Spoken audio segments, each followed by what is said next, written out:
What's going on, guys? It is 9:30 and I've literally just woken up. Oh man, so tired yesterday. Just needed to catch up on my sleep. This little fella here, you're probably all thinking, Benny. See that? Benny? I've had him since I was a baby. Bit of a ledge, looks after me, so he just cotches on the bed. Anyway, what am I doing today? It is Wednesday the 23rd. Shit, I've got a load of tofu I need to cook before it goes off. Right, I need to do that today, prep my meals. I'm going to go hop onto the treadmill, and I thought I'd talk about cardio this morning. We've had a lot of questions come in recently about what cardio routine do I follow, and yeah, I'll put some science in there so you understand why I'm doing LISS and HIIT training. So, going to go grab a coffee, talk over what supplements I take before my cardio workout as well, and then get my sweat on. So, I'll catch you in a second.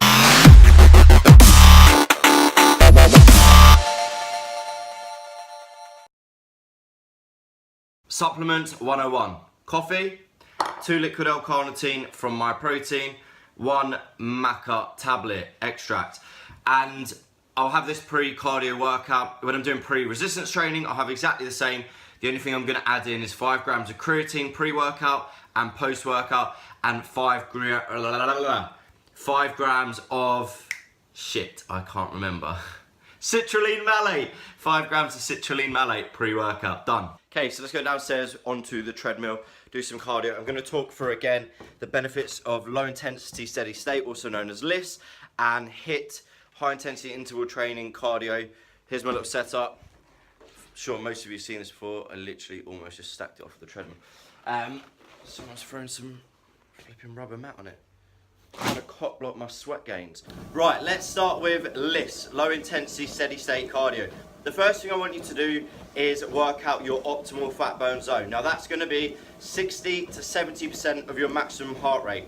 And it's a universal figure this, so we're going to use the number 220, which is representative of everyone's maximum heart rate. So you're going to take the number 220 and you're going to minus your age. Whatever that number is, we're going to call that number X. You're then going to times X by 0.6. That's going to give you 60%, then you're going to times X by 0.7, and that's going to give you 70%. So you've now got your 60 to 70%, which is your optimal fat burn zone. So what should you be looking for to make sure you're doing your LISS cardio right? Simply get yourself a heart rate monitor, or on the treadmill here, I've got handles to hold on to. It will measure my heart rate. Once you've found and maintained that heart rate for 2 minutes, say, then you know what pace you need to go. So I will go up to 7 kilometers per hour, an incline of 2. I know that's going to get me up to 132, 33, 34 beats per minute, and that will fluctuate slightly. So I'll just maintain that speed, and I know every time I get on the treadmill, that's what I need to do. The other great thing about LISS cardio is anybody can do it. You don't have to do it in the gym. You can go out for a power walk. As long as you've got a heart rate monitor, then you can do it anywhere. It's not taxing on the body. There's not a lot of impact on the joints, etc. So it is a great way to promote fat loss. However, the only time you're burning what I like to refer to as fat calories during LISS cardio, I refer to it as fat calories as whilst you're doing this work, again, your body can convert the stored body fat quickly enough to fuel this intensity. As soon as you get off the treadmill, you don't have the afterburn effect that you get with HIIT training, and that's what we're going to go on to now. HIIT, high intensity interval training. Now, my schedule Monday to Sunday looks something like this. LISS cardio Monday, HIIT Tuesday, LISS cardio Wednesday, HIIT Thursday, LISS cardio Friday, etc. So I'll do 4 LISS cardio sessions at least in a week, and 3 HIIT sessions, with a day at least between each HIIT session. The reason being is we want to promote something called EPOC. EPOC stands for excess post-exercise oxygen consumption. So think about that logically. Excess post-exercise, so after exercise, oxygen consumption. So that's the afterburn, calorie afterburn effect you get when you finish the training. You're not necessarily burning fat as your primary fuel source when you're doing the HIIT training, and that is why I would always advise doing your HIIT training with a meal in you. So you've already eaten, okay? Not straight away as you're going to throw up, but an hour beforehand. That's going to give you plenty of energy to give every single sprint or whatever it is you're doing for your HIIT training maximal effort, and that's really, really important. So that is what HIIT training is. It is a short burst of maximal effort followed by a recovery period. So for example, I like to stick to treadmill sprint. So I will put the speed up as high as I can, and I'll do 20 seconds, for example, maximum effort, followed by a 40-second recovery. So I'm elevating the heart rate, I'll be completely out of breath, really hot and sweaty, and then I'll let the heart rate come right back down in my recovery 40-second period, and then repeat for 10 to 12 bouts of high intensity performance. Now, the reason I like to do HIIT training combined with the LISS rather than doing like a moderate running pace is again all down to preserving as much lean muscle mass as possible. HIIT training is very, very demanding, whether you're doing it on a treadmill, whether you're doing it on battle rope, that looks a bit weird, whether you're doing it on battle ropes, whether you're using the ski urge, whatever you want to do. I'm just referencing a 20-second bout of maximal effort followed by a 40-second rest period. You're gonna be tearing muscle fibers, okay? If you're sprinting, guys, you're gonna be tearing muscle fibers. So it's a great way, firstly, to increase lean muscle mass, power output, strength, and it has already been scientifically proven to do that. So not only are you going to be potentially building more lean muscle that's going to perform faster, harder, and become stronger, you're then setting yourself up for that epoch afterburn effect, that calorie afterburn, and that is what is gold. So unlike the LISS training where you are burning fat primarily for the entirety that you're on the treadmill, the 30 to 60 minutes that you're going to do, you're going to be burning minimal fat whilst you're doing the actual HIIT training. However, you then get that 24 to 48 hour afterburn effect with HIIT training, and that is why you want to definitely implement it into a fat loss routine, even a lean muscle routine. You're going to have, they say cardio has a detrimental effect to building lean muscle and strength, but that again, it comes back to that long distance, that sort of in between the LISS and the HIIT cardio, the endurance training, that is going to have a detrimental effect. If you're doing quick bouts of high intensity output, it will have less of an effect on your ability to build lean muscle and again improve your strength. So the main reason I like to combine LISS with HIIT training is the fact that I'm going to benefit from improving my aerobic performance. I can also build more lean muscle, power output and strength, and I can really dial in with that fat loss, especially with your low intensity steady state. If I'm ever feeling really tired and I'm not up for doing a HIIT session, all I'm going to do is simply do LISS cardio instead. Like I said, anybody can do it anywhere, doesn't have to be in a gym, doesn't have to be on a treadmill. Okay, just to finish then, ideal times for doing your LISS and your HIIT cardio. LISS cardio I will either do fasted first thing in the morning like I'm doing now before I've had anything to eat, or post resistance workout. So I would have depleted the majority of my muscle glycogen, anything that was in the digestive tract, blood sugars, and during my resistance workout, then I could hop on the treadmill. It's low intensity steady state, do a 30 to 45 minute bout of LISS training, and then I'm good to go, get my post workout shake in or meal in and start the recovery process. When it comes to HIIT training, again, do it whenever you want during the day, but just make sure you've had something to eat.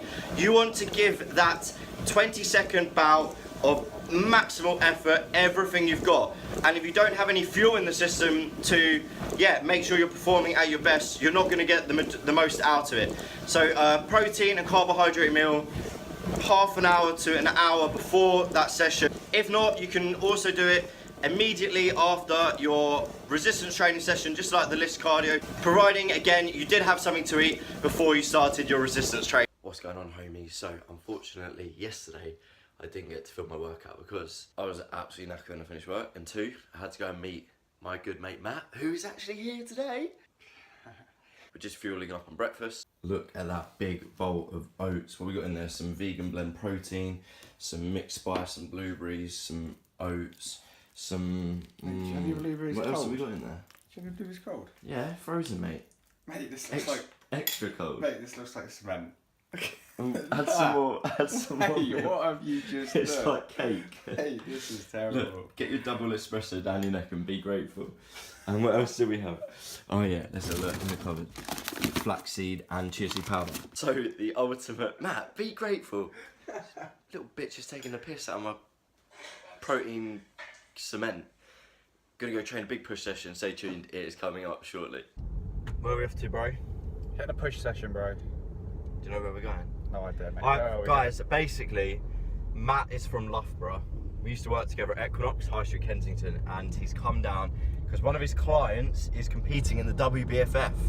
So go check out Matt's Instagram handle, which is, I'm going to put a link here, but Matt, just shout it out.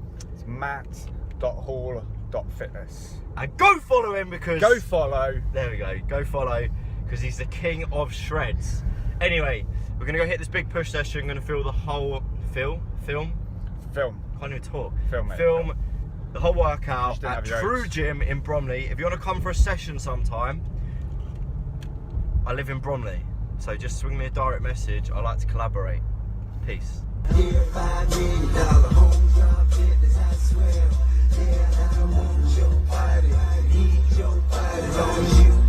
Hey guys, we are at True Gym. As you can see, literally have the whole gym to ourselves. Alright guys, so first exercise, we're going to hit a incline dumbbell chest press, aiming for 8 to 10 reps of hypertrophy.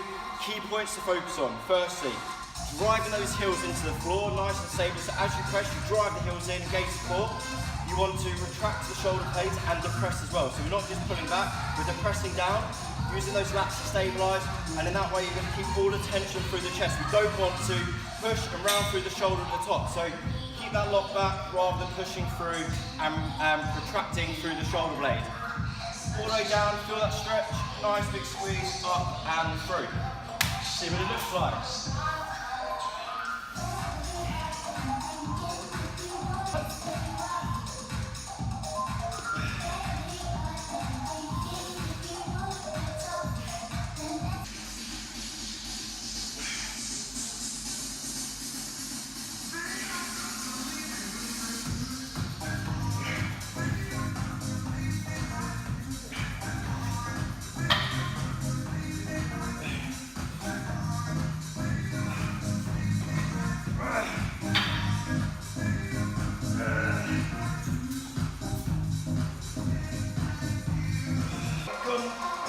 Okay, so just there, just really focus, time under tension, feel that stretch at the bottom, and just make sure the chest is doing all the work. Again, we're not pushing, protracting up through the shoulders, keep that lock back, push up and through the chest. 2-minute rest, 6 sets, 8 to 10 reps. Okay, second exercise then, so we've just done the incline dumbbell chest press, we're now moving on to, wow, that took it out of me. Okay, we're now moving on to the isolateral plate loaded shoulder press here. The reason we go on a push day from chest, shoulders to triceps is so that we can get the most out of each muscle group. If you went chest, chest, chest, chest, the chest is going to fail a lot quicker. You're not going to be able to push as much weight, move as much load, and you're just going to fatigue too quickly. So by giving our muscle groups a break between each different exercise, that means we can get the most out of each muscle group. So again, chest, shoulders, triceps for the 6 to 9 exercises that we're going to be doing. Same one here, this is our first compound shoulder movement. Drive the heels in, lock everything back, core tight. We're aiming for 6 sets of 8 to 10 reps, followed by 2 sets of 15 to 20 reps. Let's see what it looks like.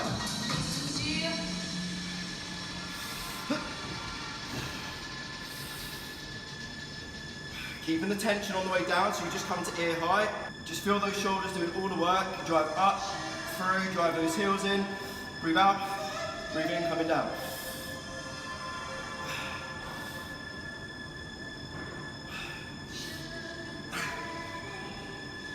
Come on, mate. Come on. Come on. Oh, sorry. On the way down, and that last rep, really focus on that eccentric, controlling it down through the shoulders, and yeah, shoulders up boulders, bro. Next exercise, we're going on to the incline plate loaded chest press. We're going to do unilateral movement, so working one pec, right pec first, which is my weaker side, and then the left side. So everyone has imbalances, we have stronger sides. Ironically, I'm right-handed, but my left pec minor, so upper pec, is a lot stronger. So I'm going to work the weaker side first, and then I work the stronger side to the weaker side. So this is just going to help to balance everything out. Again, same as we did with the incline dumbbell chest press, you're going to lock everything back, so retracting, depressing the scapula, core tight, drive those heels in, and as you come down, control it on the pec as well. So don't let the shoulder round forward and take the strain for it. We want to keep the tension on the pec, so make sure that chest stays up and controls the movement down through the eccentric, and then back up, control through the concentric. Let's have a look what it looks like. Big breath in. Breathe out. Drive through. Again, we want to bring the bicep through towards the midline. So drive that bicep up and through that chest. So as I come down, I puff my chest up, keeping that tension on it. Don't let that shoulder round forward.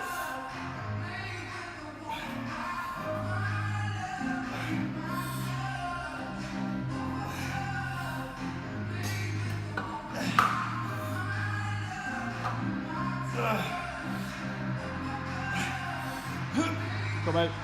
Let's get one more.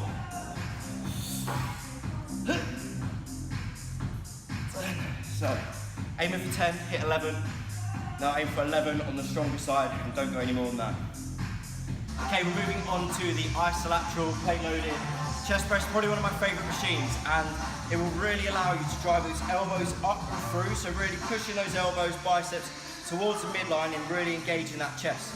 Same as all the other chest exercises, shoulder, we're going to retract, depress the scapula, core tight, drive those heels in every time we press and exhale as we drive up. Aiming for 8 to 12 reps for hypertrophy. Okay, lock yourself in, feel that stretch.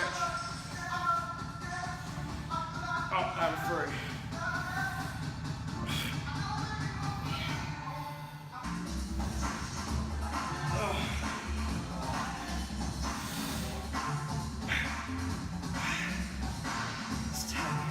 Come on, mate. Okay, couple of deep breaths. 3, 2, 1. Go on, matey, come on. Up, up. Go on. Nice.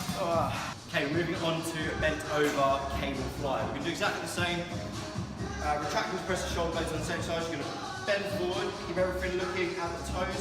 We're going to have the cables and squeeze them down and underneath the chest. So again, focus on bringing the biceps down and through the chest. If you can, at the bottom, try and straighten out the arms as well, just so you can get even more engagement through that chest. 15 to 20 reps on this exercise, 3 sets. Make sure you're nice and even. Come forward just very slightly. And you want that cable to come under the nipple or the bust line.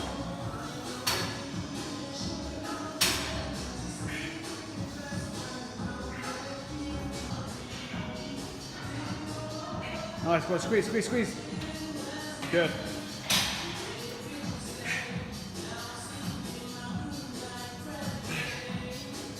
Okay, so when you fail, use a bit of momentum, get a few extra reps out again. 15 to 20 reps on this, so we're going for the high volume for that muscular endurance. Sad times, guys. Matt has now gone home to Loughborough and I am at work. However, it is Friday and the Conor McGregor Mayweather fight is tomorrow. Who's going to win? We all know Conor McGregor. So epic push session with Matt. I hope you enjoyed the workout. I'm going to refuel with this now. So I did have some oats. Basically, I had what Matt had for breakfast for my post-workout and now I'm hungry again. So I'm going to have this cheeky little vegan meal. What is in the Tupperware container here, you ask? I have got 180 grams of bulgur wheat, 120 grams of butter beans, some chopped mint, and again, some chopped apricot. Perfect post-workout protein carbohydrate fuel. All right, guys, I would love to stay and chat. However, I've got to wrap this video up. I've got loads and loads of work to crack on with. Again, I hope you enjoyed the video. If you did and you haven't already subscribed to the channel, hit that subscribe button. Be sure to give it a thumbs up. But more importantly, leave me a comment. What did you think? What is it you want to see? Let me know if you're enjoying the vlogs with the workouts or if you want to just get some science behind certain things. Leave me a question. I'll happily answer it in a video. Until next time, keep it real. Peace.